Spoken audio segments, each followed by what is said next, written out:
അപ്പോൾ ഇന്ന് നമ്മളിവിടെ എടുത്തിട്ടുള്ളത് നമ്മൾ ഉപയോഗിക്കാണ്ട് കീറിയിട്ടൊക്കെയുള്ള പഴയ സാരികളാണ് എടുത്തിട്ടുള്ളത്. അതുപോലെ നിങ്ങൾക്ക് പഴയ ബെഡ്ഷീറ്റ്, അതുപോലെ പഴയ ഷാള്, ബ്ലാങ്കറ്റ് അതൊക്കെ ഇതിനായിട്ട് ഉപയോഗിക്കാം. പിന്നെ ഇത് നമുക്ക് ചെയ്തെടുക്കാനായിട്ട് കട്ടിങ് ഇല്ല, അതുപോലെ അളവും കാര്യങ്ങളൊന്നും ഇല്ല കേട്ടോ. നമ്മളിവിടെ സാരി എടുക്കുക. സാരിയുടെ നമുക്ക് എത്രയാണോ ഇതിൻ്റെ നീളം വേണ്ടത് അതിനനുസരിച്ചിട്ട് സാരി നമ്മൾ മടക്കി എടുക്കുകയാണ് ചെയ്യുന്നത്. നമ്മളിതാ 2 മടക്കായിട്ട് എടുക്കുമ്പോൾ അത്രയും നീളത്തിൽ നമുക്കിത് കിട്ടും. അപ്പം നമുക്ക് അത്രയും നീളത്തിൽ വേണ്ടാത്തത് കൊണ്ട് തന്നെ നമ്മളിതാ 3 മടക്കായിട്ട് വെച്ച് കൊടുത്തിട്ടുണ്ട്, 3 ലെയറായിട്ട് എന്ന രീതിയിൽ.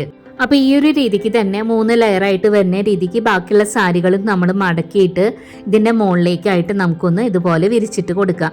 ബെഡ്ഷീറ്റ് മാത്രമാണ് നമ്മൾ 1 ലെയറായിട്ട് ഇട്ട് കൊടുത്തിട്ടുള്ളത് കേട്ടോ. അപ്പോൾ ഇതുപോലെ നമ്മളെല്ലാം തന്നെ വിരിച്ചിട്ട് കൊടുത്തിട്ടുണ്ട്. ഇത് നമുക്ക് എത്രയാണോ കട്ടി വേണ്ടത് അതിനനുസരിച്ചിട്ടാണ് നമ്മൾ സാരി ഇവിടെ എടുത്തിട്ടുള്ളത് കേട്ടോ. അപ്പോൾ നിങ്ങൾക്ക് ഇതിലും കൂടുതലായിട്ടുള്ള കട്ടിയിൽ വേണമെങ്കിൽ ഇനിയും സാരികൾ ഇതുപോലെ മടക്കിയിട്ട് നിങ്ങൾ വെച്ച് കൊടുത്താൽ മതി. ഇനി നമ്മളിതാ അരിക് ഭാഗങ്ങൾ ഒരുമിച്ച് പിടിച്ചിട്ട് ഇതുപോലെ നമുക്കൊന്ന് പിൻ ചെയ്ത് കൊടുക്കാം. ആ ഒരു രീതിക്ക് നമ്മൾ 4 അരിക് ഭാഗത്തൂടെ ഒന്ന് പിൻ ചെയ്ത് കൊടുക്കണം.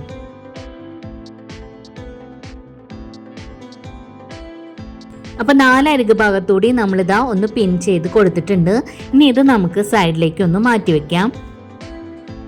ഇനി ഇവിടെ നമ്മളിതാ ഒരു പീസ് തുണിയാണ് എടുത്തിട്ടുള്ളത്. ഇതുപോലെ നീളത്തിലുള്ള തുണി എടുത്തിട്ട് നിവർത്തിയിട്ട് കൊടുക്കുക. അപ്പോൾ നിങ്ങളടുത്ത് ഇത്രയും നീളത്തിലുള്ള തുണി ഇല്ലെങ്കിൽ ജോയിന്റ് ചെയ്തെടുത്താലും മതി കേട്ടോ. ഇനി നമ്മൾ പിൻ ചെയ്ത് കൊടുത്തിട്ടുണ്ടാകുന്ന സാരികളുടെ ആ ഒരു ഇത് ഇതുപോലെ ഉള്ളിലേക്കായിട്ട് വിരിച്ചിട്ട് കൊടുക്കുക, മിഡിൽ ഭാഗത്ത് വരുന്ന രീതിക്ക്. അപ്പോൾ ഇവിടെ നമ്മൾ താഴെ വിരിച്ച ആ ഒരു തുണി 4 അരിക് ഭാഗത്തു നിന്നും കുറച്ച് കൂടുതൽ നിൽക്കുന്ന പോലെയാണ് നമ്മൾ എടുത്തിട്ടുള്ളത്. അപ്പോൾ അത് നമ്മൾ എടുത്തിട്ടുള്ളത് ഇതൊരു ബോർഡർ സ്റ്റിച്ച് ചെയ്യാനായിട്ടാണ് കേട്ടോ. അപ്പോൾ ആ ഒരു തുണി ഇതുപോലെ മടക്കിയിട്ട് നമ്മൾ ആ പിൻ ചെയ്ത് കൊടുത്തില്ലേ അത് അവിടെ നിന്നൊന്ന് ഊരിയെടുക്കുക. എന്നിട്ട് ഇതാ ആ ഒരു തുണി മടക്കിയതിൻ്റെ മുകളിലൂടെ ഇതുകൂടെ ചേർത്തിട്ടൊന്ന് പിൻ ചെയ്ത് കൊടുക്കുക അരികിലൂടെ ആയിട്ട്. ഇനി കോർണർ ഭാഗത്തുള്ള തുണി ഇതാ ഇതുപോലെ ഉള്ളിലേക്ക് മടക്കുക, വീണ്ടും ഒന്നും കൂടെ മടക്കുക, വീണ്ടും ഈ ഒരു രീതിക്ക് ഒന്ന് വെച്ച് കൊടുക്കുക. അപ്പോൾ നമുക്ക് കോർണർ ഭാഗം റെഡി ആയിട്ടുണ്ട്. ഇനി നമുക്കിതിൻ്റെ അരിക് ഭാഗത്തൂടെയായിട്ട് പിൻ ചെയ്ത് കൊടുക്കാം, ഇതാ ഇതുപോലെ. അപ്പോൾ ഇതുപോലെ നമുക്ക് 4 അരിക് ഭാഗത്തൂടി ബോർഡർ ഒന്ന് പിൻ ചെയ്ത് കൊടുക്കണം.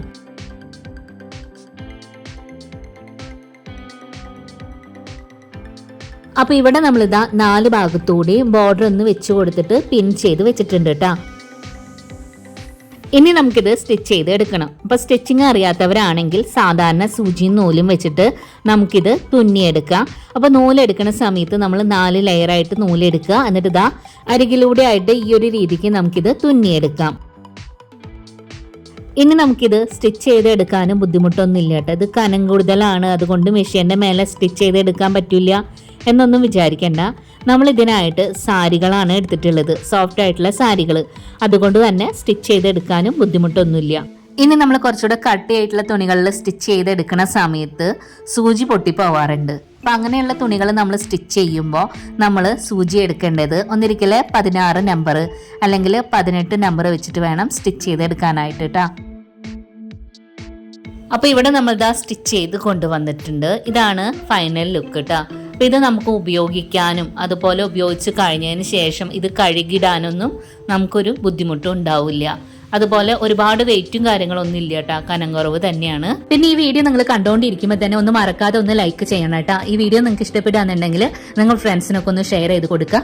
നമ്മുടെ ചാനൽ ആദ്യമായിട്ട് കാണുന്നവരുണ്ടെങ്കിൽ പ്ലീസ് ഒന്ന് സബ്സ്ക്രൈബ് ചെയ്ത് സപ്പോർട്ട് ചെയ്യണേ. അടുത്ത ദിവസം നല്ല വീഡിയോ ആയിട്ട് വരാം. Thanks for watching.